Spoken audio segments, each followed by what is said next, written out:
Now to the details. Galamsey activities have not only polluted rivers in the country, but have now polluted seawater along the Shamal stretch of the Gulf of Guinea in the Shamal district of the western region. Videos circulating on social media show that portions of the sea have turned brownish due to the polluted water from adjoining rivers. The Gulf of Guinea is the estuary for most rivers in the western region and has, as a result, polluted water from the rivers has flown into the sea, polluted it. The situation further threatens the livelihoods of residents who depend solely on fishing in the sea.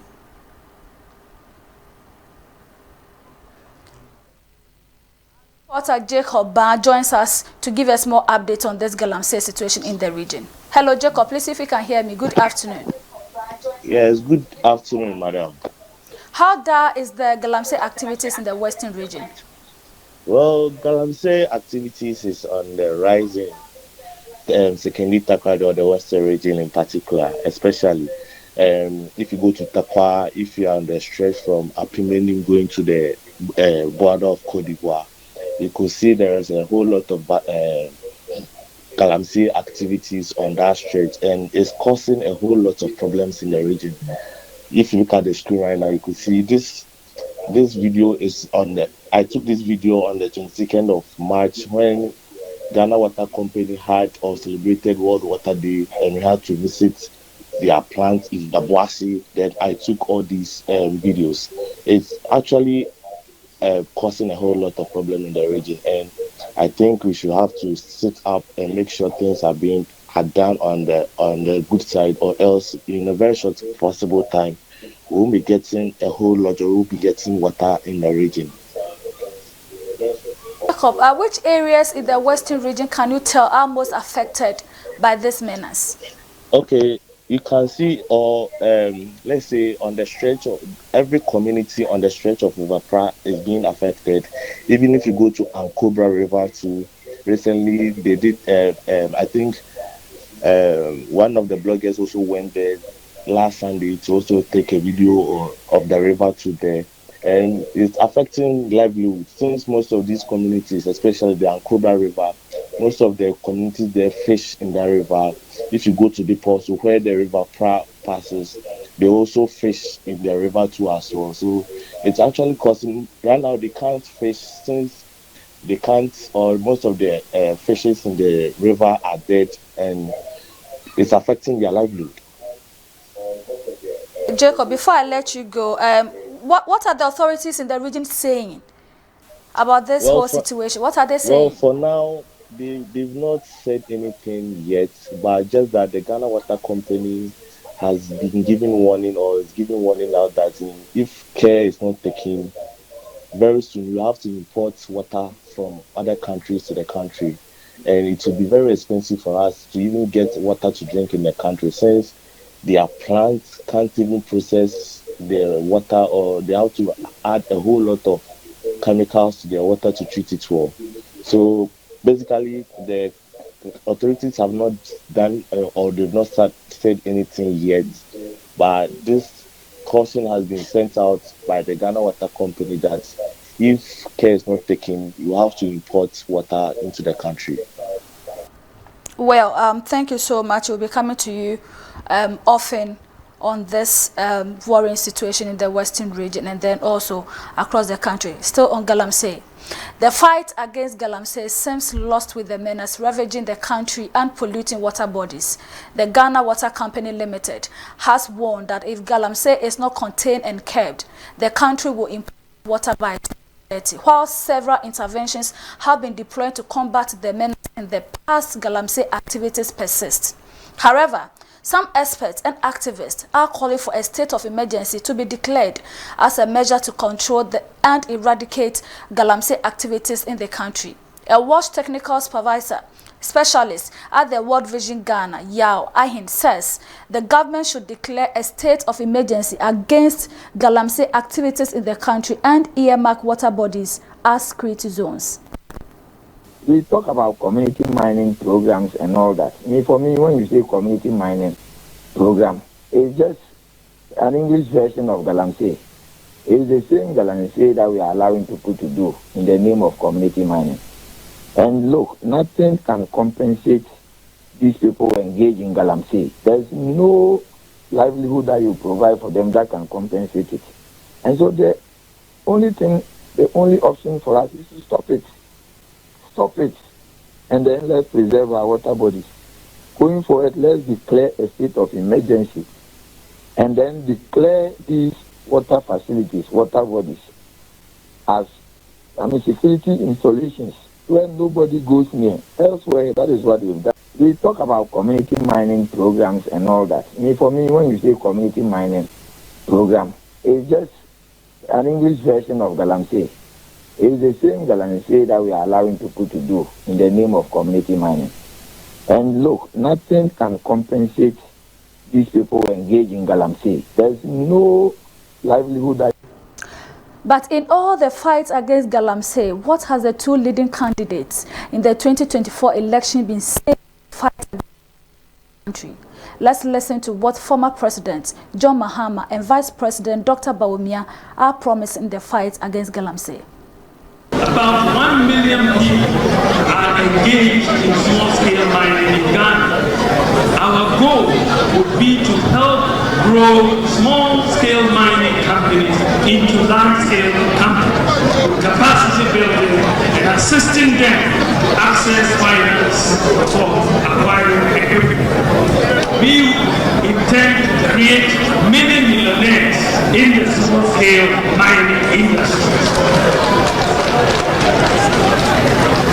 My government will support the Minerals Commission and key stakeholders to formalize the artisanal and small-scale gold mining sector with the objective of ensuring that activities of the entire value chain are sustainably and responsibly done.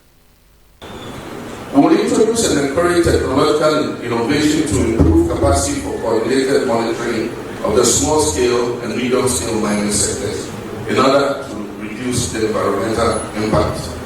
This will include using AI to locate all small-scale mining and Galamsey operations, to be able to track excavators and geofence all concessions to ensure mining operations are not conducted in unapproved areas, especially in water bodies. When we talk about geofencing, there's a technology that allows you to establish what we call virtual boundaries around a concession. And so you can, in real time, see what is happening in the concession. If an excavator enters, you know an excavator has entered. If an excavator leaves, you know an excavator has left. And everything that is being done in the concession, you can monitor it from the Minerals Commission Office in real time. We are still on Galamsey activities. Galamsey has been a persistent problem in Ghana, with many campaigning against it for years. Although the consequences of this illegal mining activity are well known, some politicians and citizens still engage in it for personal gain, ignoring the negative impacts on the environment and society. As Ghana faces the threat of water scarcity due to increased pollution of water bodies, there are growing calls for the government to take center stage in the fight against Galamsey once again. However, the question remains whether another government intervention will make any meaningful impact on ending illegal activities in the country, or whether it will add to the long list of failed government interventions. My colleague Samuel Nimabo has more in this report. Illegal mining predates the Fourth Republic. The first official government attempt to uproot the canker was in 1989, following the passage of the Small-Scale Mining Law, PNDC LI 218, and the deployment of military to deal with illegal miners. Despite the double measures, Galamsey activities persisted and worsened in 2006, prompting the J.A. Kufuor administration to introduce another military intervention called Operation Flushout. Operation Flushout brought calm, but for a temporary period. Soon after, Galamsey activities saw the involvement of heavy machinery and foreign nationals, especially Chinese migrants, which exacerbated the issue. The government in return commissioned a 5-member interministerial task force to clamp down on illegal minings in 2013. Like other measures, the Interministerial Task Force could not end the menace. In 2017, the media launched a coalition against Galamsey following successive government failure to end the canker. This necessitated government's intervention, beginning with a bold promise from President Nana Akufo-Addo. I've said it in the cabinet, and perhaps it's the first time I'll be saying it in public. I am prepared to put my presidency on the line on this matter.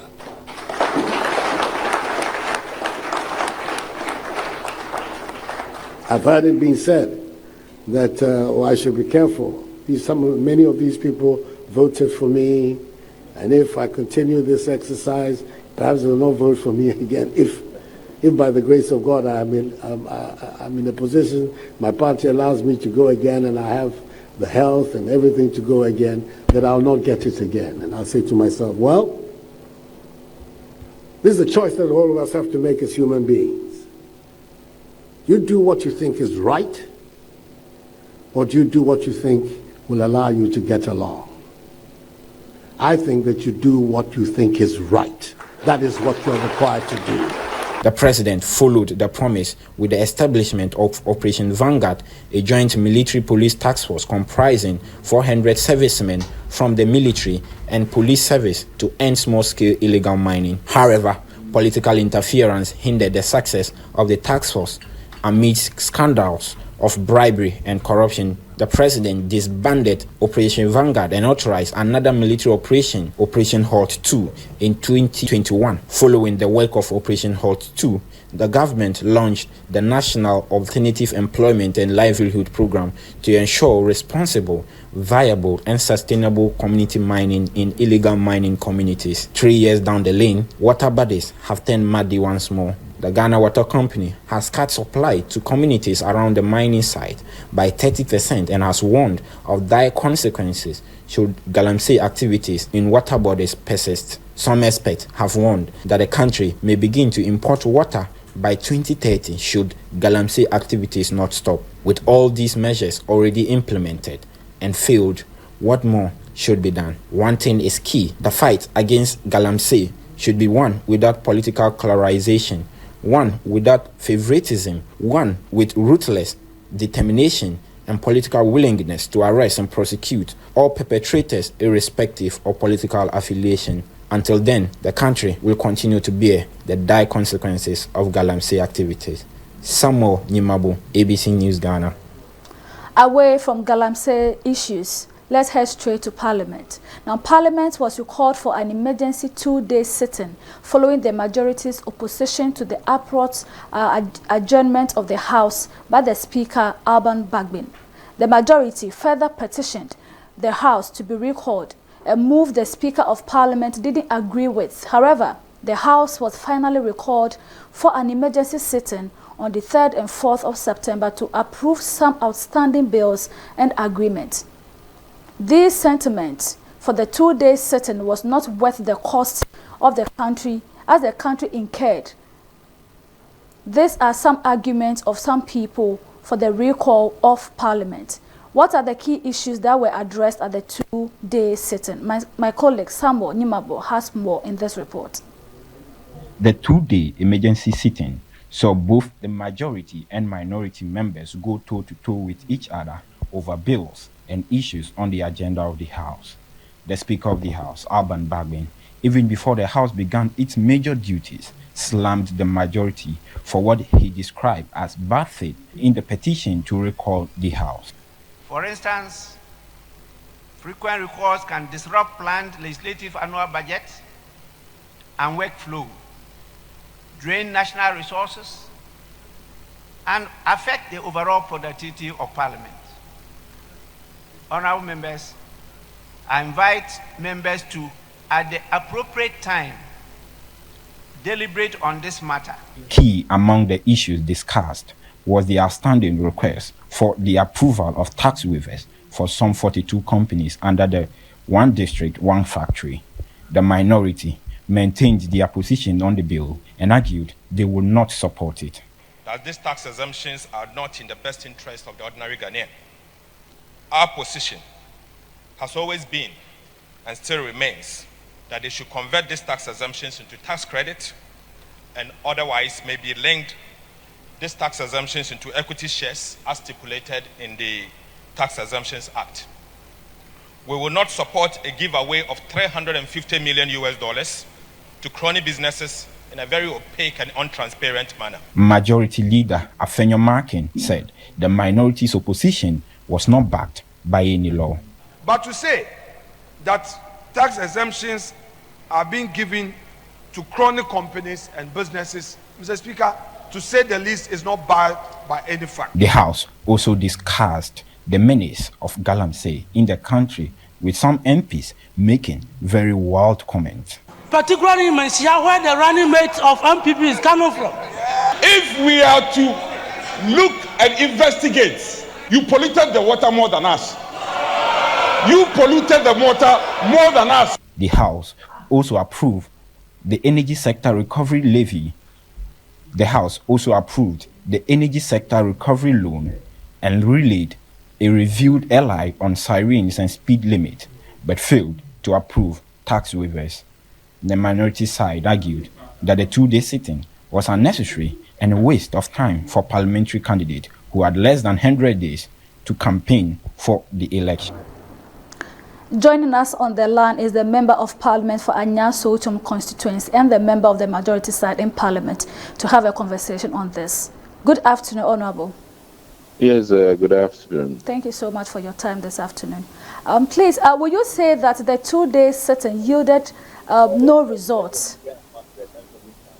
First of all, let me thank you for this opportunity to have dialogue with the media concerning our activities this week. Let me also add my voice. One key thing I've come to appreciate about democracy is that you are always working to maintain peace and order in the country. And sometimes they say, if peace is expensive, try war and see, or look at the cost of war. And then you'd realize that whatever you do to maintain peace is very important. For me, one of the very powerful things out of our engagement this week has been the reduction of the tension between the MPP and the NDC in relation to some key issues. Though we may not have achieved our ultimate aim of, adding on to the tax waivers and all of that, I think that we've had another chance to engage the opposition party with regards to waivers, which, let me add categorically that waivers are not hard cash. Waivers are not monies. Waivers are simply a tax incentive or a tax break, or monies that an existing or new company should have paid government, for them to import items that they are going to use to work in the country. So it is not actual cash. Let me add that. Now the other thing is that it is not unusual for a government that is pro-business to use this as a way of creating an enabling environment for businesses to work and an enabling environment for investors to feel comfortable working in this country. I'm surprised that the likes of Atuforsen will have the audacity to come and say that companies are leaving the country when we are trying to create an avenue to make the grounds very fertile for businesses. They are making it difficult. And then they are the same people who come and say that the business environment is tough. So I think that the media or people should question them in the sense that, in one breath, if I should play back Atuforsen's words in 2015 thereabout, when he was very pro tax exemption for the likes of, Jata Cement and others. What has changed today? What really has changed today? And I think that one key thing about Finance 101, there's never a good time for good investment. And as it stands, whether we're nearing election or close to election, a good investment will hold any day and will be relevant any day. So it is unfortunate that they have taken this stance, especially when in between July, when we rose to this week, Finance Committee has had multiple sittings to reduce the tax waivers and agree on the fact that some components of the tax waivers should be dropped. Okay, Doc. Doc, we have some critics who also believe that government awards and gives this opportunity to their cronies. I mean, those who are seeking for tax waivers, governments give to people that they are so close to them, which is not helping the economy. What about that? I think that it may appear, that these business owners are, let me say, quote unquote, in bed with the government. But I think that there are many businesses listed that we all know were benefiting from these waivers in NDC period and are still seeking for this in MPP period. Now, are we going to say moving forward that every business that was created during the Mahama administration is NDC crony? We have lost Doc. We'll try to establish contact with Doc again. But before that, let's do some other stories. Violent clashes have erupted across a number of districts following the seeming politicization of the District Road Improvement Program, DRIP, equipment. In a recent development, supporters of the New Patriotic Party and the National Democratic Congress in the Salaga South constituency have clashed over the District Road Improvement Program equipment. A confrontation ensued between the two parties when their supporters went to usher in the equipment into Salaga from Damongo. Prior to this development, similar incidents have been recorded in Bomdane, a town within Karachi West District of the Oti region, and Asasawa in the Upper Manyakrobo District of the Eastern region. The confrontations resulted in a violent clash where some supporters of both NPP and NDC sustained severe injuries and were rushed to the hospital for medical treatment. Earlier, some opposition members of parliament have claimed that government used their share of the common funds to procure the equipment. However, the flag bearer of the NPP, Dr. Mahamudu Bawumia, has rejected claims by the NDC, stating that the program was solely his idea and Parliament had no role in the implementation of the program.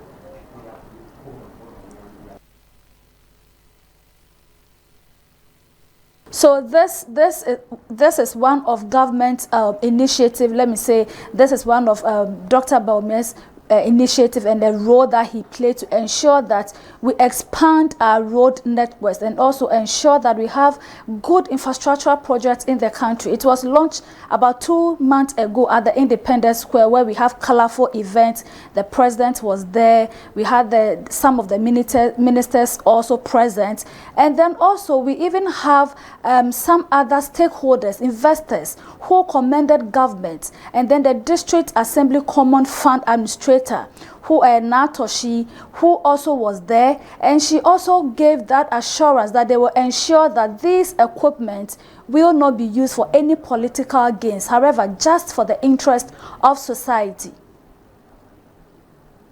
We are trying to establish contact with Mr. Palgrave Bwachi, government spokesperson on governance and security, to have further discussion on this. Hello, Mr. Bwachi. Good afternoon. A very good afternoon to you, Ohimia, and how are you doing? I'm doing very well. Thanks so much for having you. You're welcome. Thank you. Are there any strategy being carried out to depoliticize the DRIP and reduce associated security threats towards this DRIP project? Let me greet you and greet your very cherished viewers, and to state that in a country where every good development is always linked up politically, I'm wondering what other strategies can be put in place to depoliticize it. We are aware that the good people of this country have voted for the new patriotic party under the leadership of President Nana Danko Akufo-Addo and his vice, Alhaji Dr. Mahmoud Bawumia, whose tenure comes to an end on the 7th of January 2025. And we are hoping that the Ghanaian people will renew the mandate of the new patriotic party to be in office.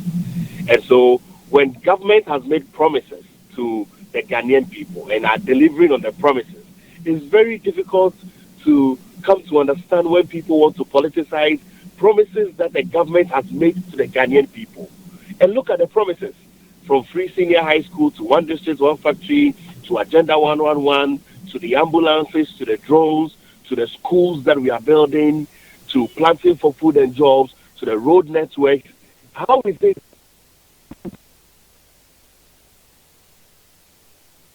a major election and we are implementing the DRIP project to ensure that effective road network is built very well within the various local assemblies? People want to politicize this, that we want to use it for campaign or we want to use it for electioneering tools. It's very difficult. But I would want to state very clearly that the Ghanaian people should always look at the promises that the government has made. Government is fulfilling these promises to the Ghanaian people, and they should distance themselves from any threats whatsoever that they come. I've traveled the length and breadth. I've traveled the length and breadth of this country, gone through all the places where the DRIP has been distributed effectively, and I can tell you of a truth. The local assembly is very pleased. They are happy to receive these machines that have come in, and in excess numbers, about 6 to 8 different machines that are being given to these people. And I think that is something that must be welcomed by all and move away from its politicization. But Doc, not to cut you, but then is it not a case that the MPP government is using this project as a political tool to canvass votes? The new patriotic party is a political party, and it's a party that is of the ruling government. I can tell you of a truth. We are not, either intentionally or intentionally, using any of the government projects that we have done to canvass for votes. But I can tell you one thing. Because the political party is in the electioneering mode of a truth, because the political party is in an electioneering mode of a truth, every single project that has been done by President Nana Danko Akufo-Addo, rest assured that as a political party, they will use that to campaign. They will use that to campaign very strongly. And so, if the political party so wishes to state that President Nana Danko Akufo-Addo is fulfilling his promises and mandate that has been given up to him, I think that we don't need to mix the two at all. Doc, please, has it come to the notice of government and also the party that some of your parliamentary candidates are posting their pictures on these equipments? Has it come to your notice? Not at all. In fact, it hasn't come to our notices, and I haven't seen any on social media as well. No, I haven't seen. If you have, please send to me. But I haven't seen, and you have to also understand that these machines that we have are all branded by the Ministry for Local Government and Rural Decentralization. I haven't seen. And so if you have seen any, bring it to me. Let's compare to be sure whether it's the Luhong machine or it's another machine that someone has put it on it. So let's be sure, because these machines are not to be branded with any political party parliamentary candidate. That is not the purpose and that's not intent. And so you wouldn't find any of that nature in the market. Okay, so before I let you go, in your view, what do you think can be done to prevent these clashes politically, as we all know is a bit fueled by this act? In my view and in summary, is to encourage both political parties, the New Patriotic Party, which is the ruling government, and the opposition party, to campaign on the policies and promises that they so desire to have for the Ghanaian people in the government of 2025 ongoing. And to allow the government, if the government of the New Patriotic Party has done well, and the political party has to campaign on the very good records of their government, I mean, to allow them to do so. And all well and good, but there's no way that anyone should have this as a clash whatsoever at all. The NDC were in power. They had many opportunities to do a lot of things. If they so desire that the things that they have done from 2009 to 2016 still holds water for them, they should campaign on those things. But for us as a political party and even as a government, I'm very certain that the political party will campaign very strongly on the successes of the ruling government. Thank you so much, Doc, for your time. Thank you for the opportunity. Away from that, let's do some election-related stories. Now, Dr. Samuel Sapon Ankara, founder and leader of the Alternative Force for Action, has announced plans to launch its party's manifesto on September 21st, 2024. The manifesto, which is set to be unveiled in the coming weeks, is expected to outline the party's vision and strategies to address pressing national issues. He made this revelation in an exclusive interview on Focus on ABC with the host, Joshua Nanakwam Eira. Because this is all part of the system, we will launch our manifesto in this month, in the 21st of September. Every camera in this country has to be there, because they're going to see something they've never seen in the history of our politics. Real, tangible project policy programs that we're going to announce on the day. Our vice president will also be announced in due course. We're ready to take over government, and we are pleading for Ghanaians to sit back for a minute, ponder for a minute, start thinking about issues, and make the right decision this time round. Because nobody is going to come from anywhere. Dr. Ankara has also declared his readiness to ensure that he will serve in honesty when elected as the president. I did say to you, I have put myself on the altar of sacrifice for the nation. And I'm willing and I'm ready to embrace any challenge or any obstacle that comes my way to achieve this objective and free our people from economic hardships to economic. On Dr. Ankara, he also said that he is urging the country and the other independent candidates that Ghana should give him and other independent candidates the chance to rule this country. According to him, the political landscape has been dominated by the entrenched party systems, which has stifled innovation and hindered the country's development. He made these remarks in an exclusive interview on ABC Focus with Joshua Nanakwam Eira, citing the need for fresh perspectives and innovative governance in the face of persistent challenges. It cannot be by accident, it's deliberate, because somebody in opposition, somebody in government is being sponsored, is receiving financing to carry on with this style of party politics that you and I are complaining about, and that has what has put us here where we are.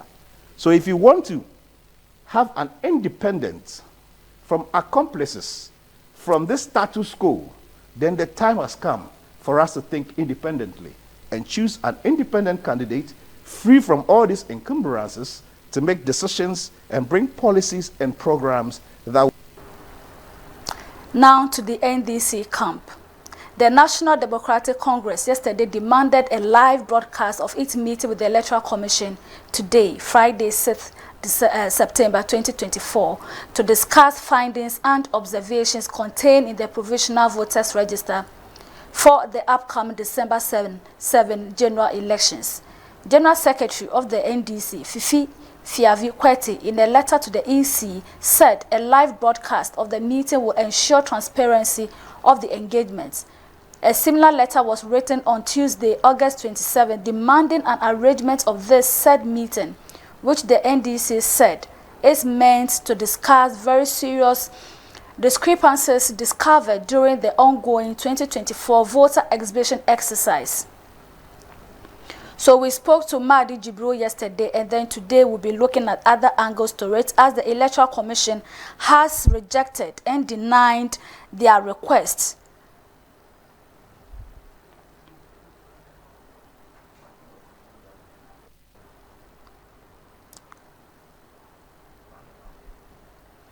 So we'll be expecting Dr. Rashid Tanko Computer to know more, since they are also insisting that they will go ahead and hold the live broadcast. The question now is that how are they going to do it? Because the meeting is 2 p.m.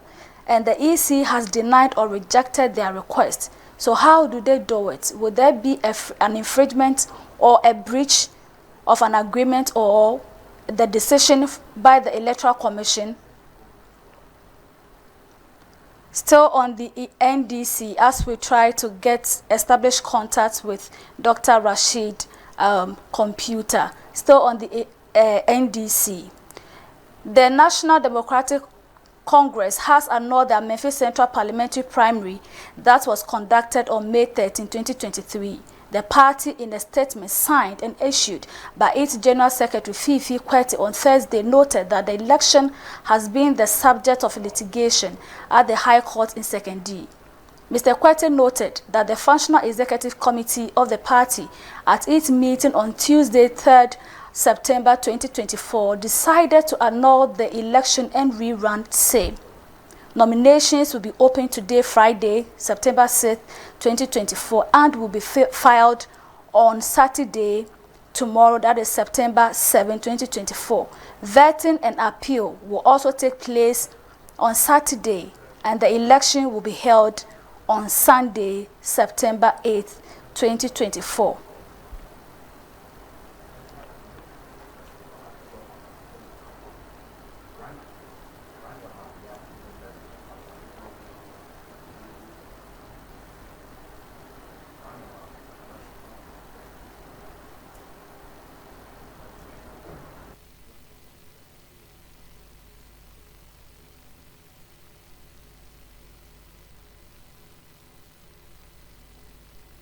Will go on Sunday, because the MPP will also have a rerun at Wale Wale between the incumbents Lariba and then also Dr. Mohammed Kabiru, following an order from the High Court in Tamale on Monday that annulled the MPP Wale Wale constituency parliamentary primary results. The court, presided over by Justice Richard Kodrawa, therefore ordered a rerun of the primary.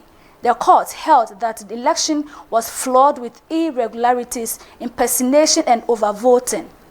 Dr. Muhammad Tia Kabiru was declared winner of the primary, which ended up in court. The election, which took place under stringent security measures and was attended by regional and constituency executives, resulted in a victory for Dr. Kabiru with 345 votes, compared to the sitting member of parliament, Hajia Lariba Zueratu, 338 votes. Now let's take graphics on the rerun. So we have the two main contenders. Just as I mentioned, we have Dr. Kabiru, who happens to be the technical advisor to Vice President Dr. Bawumia, and then also the Minister for Gender, the former Minister for Gender, Hajia Lariba Zueratu.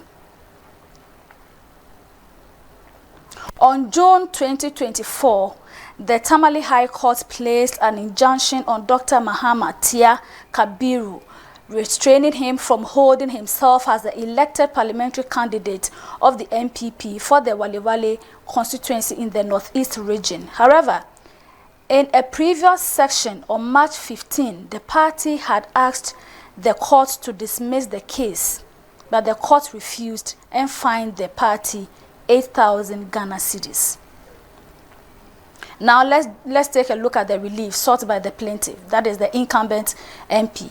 A declaration that results of the MPP primaries of the Wale Wale constituency held on the 27th of January 2024 were illegally declared by an unknown person who was not the officially assigned Electoral Commission official at the time when the controversy surrounding the 19 spot ballots had not been resolved, thereby impugning the integrity of the purported results.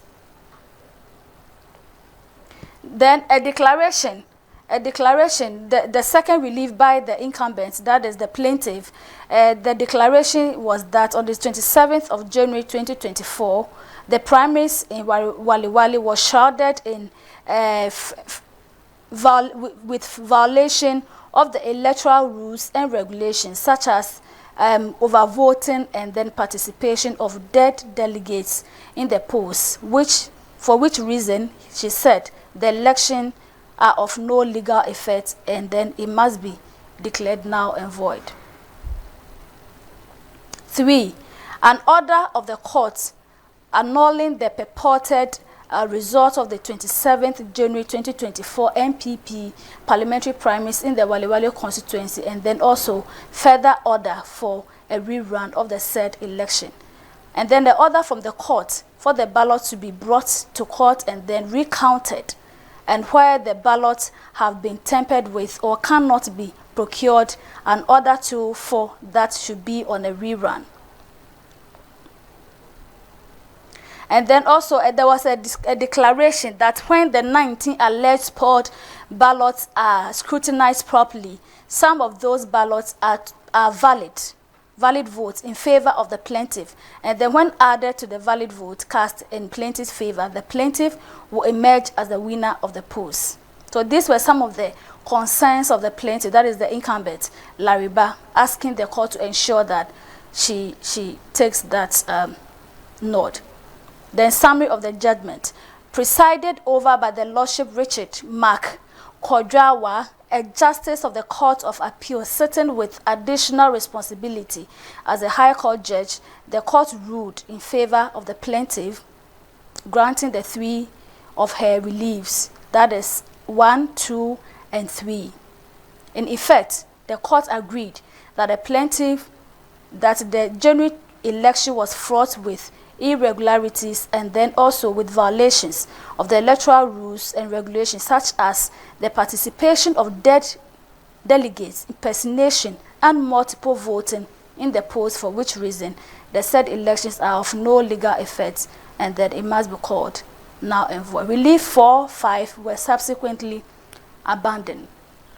So these were the reason for the rerun to be held on Sunday, 8th December 2024. The Minister for Trade and Industry, Katie Hammond, has clarified that the government has no intention of capping cement prices in the coming days.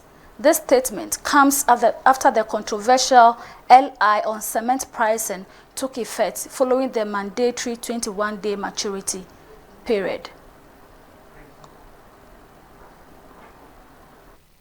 They are not being fair. You know, they are not being fair. I mean, if the whole, I mean, everyone is saying that let's hold on, let's make sure that things are properly shaped up. And then this is not even by stealth, openly, blatantly. You slapped H series on top of it. I think they are the only company which did that. The others didn't go that far. But that's about it. Here we are. The companies from today are going to have the responsibility of opening up to the rest of us. How is it that they arrived at the prices that they arrived at? I mean, it's become a cabal sort of thing, a no-go area. Nobody talks about it. But reading the literature, apparently all over the world is happening. I mean, Brazil, Nigeria, next door, countries, America, Britain, all the developed countries, Germany, they are slapping them with whopping fines left, right, and center, some into billions. The European Union, it's something that we've got to be very careful about. Why is it that they don't want us to understand what it is that they are doing?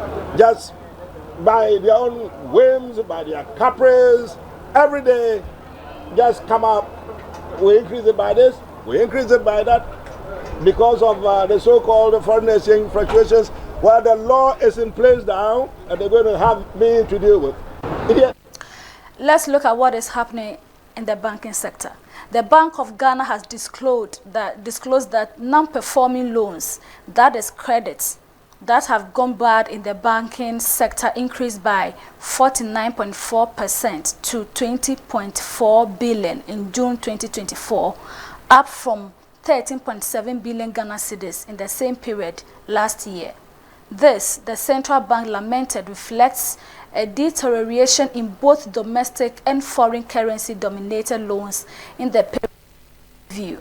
The industry's NPL ratio rose to 24.2% in June 2024 from 18.7% in June 2023, the Bank of Ghana said in its latest monetary policy report.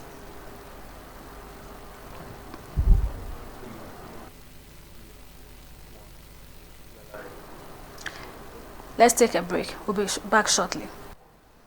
Now to the world of sports. Angola's head coach Pedro Gonçalves has voiced his displeasure over the condition of Baba Yara Sports Stadium pitch following his team's narrow 1-0 victory over Ghana in a 2025 African Cup of Nations qualifier. The match, played on September 5th, 2024, saw the Palancas Negras break Ghana's 24 years unbeaten home record at the Kumasi-based stadium, but Gonçalves believes that the poor pitch quality hindered both teams from delivering their best football. We are improving step by step. We tried the flexibility dimensions of the structure. In the first half, we tried to pressure high. We tried always to play football.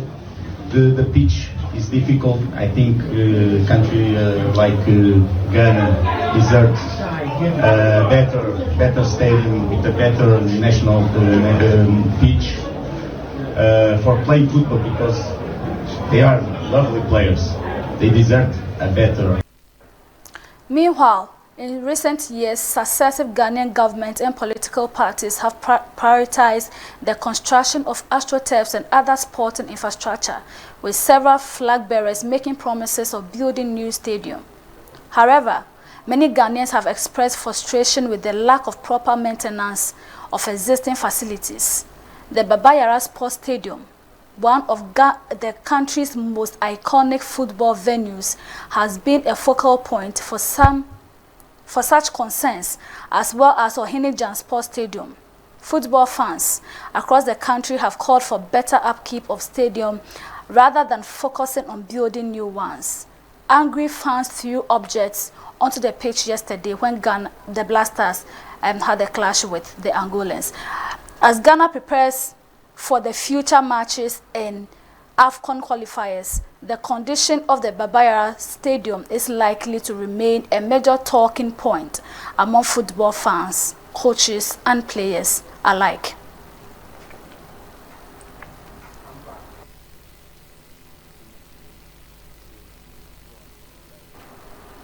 Cristiano Ronaldo has made history by scoring his 900th career goal, becoming the first male footballer to reach this milestone. The Portuguese superstar achieved this feat in Portugal's UEFA Nations League match against Croatia on September 5, 2024. Ronaldo's remarkable journey spans over 21 years, and the 39-year-old Al Nassr striker continues to defy age with no signs of slowing down. This achievement solidifies Ronaldo's position as the greatest goal scorer in football history. He now holds a significant lead over his longtime rival, Lionel Messi, who has scored 838 career goals. Now let's take a look at the breakdown of Cristiano Ronaldo's feats. At Al Nassr, he scored 68 goals.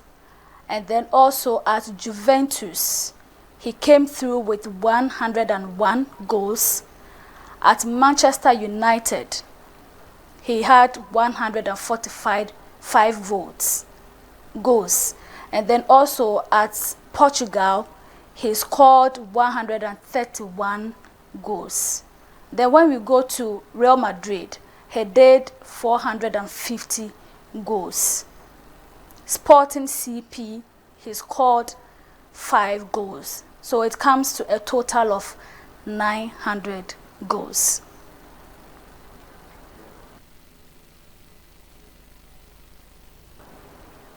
Let's do some international news. U.S. Attorney General Merrick Garland has announced that Russia and Iran are interfering with the 2024 U.S. presidential election. He has accused both countries of engaging in disinformation campaigns aimed at undermining the democratic process and influencing the outcome of the election. He warned that the U.S. would not tolerate any such interference. Today, our colleagues at the State and Treasury Departments are announcing parallel actions in both of these matters. Unfortunately, we know that Russia is not the only foreign power seeking to interfere in our elections. As the U.S. intelligence community noted 2 weeks ago, we have observed increasingly aggressive Iranian activity during this election cycle. That includes recently reported activities by Iran to compromise former President Trump's campaign and to avoid an election outcome that it regards as against its interests. Those recently reported Iranian activities also include efforts to obtain access to individuals who themselves have access to the presidential campaigns of both political parties. The Justice Department's message is clear. We have no tolerance for attempts by authoritarian regimes to exploit our democratic system of government. We will be relentlessly aggressive in countering and disrupting attempts by Russia and Iran, as well as China or any other foreign malign actor to interfere in our elections and undermine our democracy. Now to Israel. Responding to a question from CNN Jeremy Diamond about civilian death in Gaza, Israeli Prime Minister Benjamin Netanyahu defends the IDF's conduct in Gaza and says he won't change his humanitarian policies, vaccination policies, and then also the combat policies to minimize civilian casualties. So now we know how many people were killed, how many terrorists, because we counted them. And we just passed 2,000. Terrorists, body counts of terrorists. The people left. How many civilians died? I asked the commander of the division that did the Rafah operation and the Philadelphia corridor. He said, Prime Minister, there are hardly any civilian deaths because everybody left. They heeded our warnings. But he said there were probably 24, and most of them occurred, 24, and most of them occurred when one of our bombs hit a Hamas ammunition depot that was planted inside a residential area. 40 people died, about 20 were terrorists, but 20 were civilians. And he said that's most of the deaths. That's the lowest ratio of non-combatants to combatants in the history of urban warfare. That's it.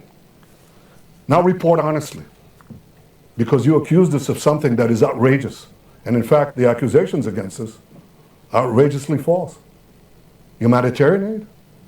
1 million trucks of aid, 1 million tons of aid? 700,000 tons of food? A deliberate starvation policy? You can say anything. Doesn't make it true. You repeat a lie over and over and over again. It assumes the cachet of self-evident truth, but it's false. Israel is doing, and the Israeli army is doing, something that no other army has done in history and will continue to do that. I'm not going to change my policies. Humanitarian policies, vaccination policies, combat policies to minimize. Let's do some entertainment. The 7th edition of the Africa Tourism Leadership Forum and Awards is currently underway in Gaborone, Botswana. It started on Wednesday, September 4 and concludes on September 3, 2024. This prestigious event brings together key stakeholders from Africa's travel, tourism, hospitality, and aviation sectors to network, share insights, and devise strategies for growing intra-Africa travel and tourism. The forum is hosted by Botswana for the third consecutive year, solidifying its commitment to advancing the continent's tourism agenda. Notable attendees include nearly 500 participants from 43 countries, including Zurab, Secretary General of the United Nations World Tourism Organization, who delivered a message praising Africa's leadership in tourism. Botswana's Vice President, His Excellency Slamba, underscored the forum's importance in elevating tourism as a key economic pillar for African economies, emphasizing its potential for diversifying national economies and creating jobs.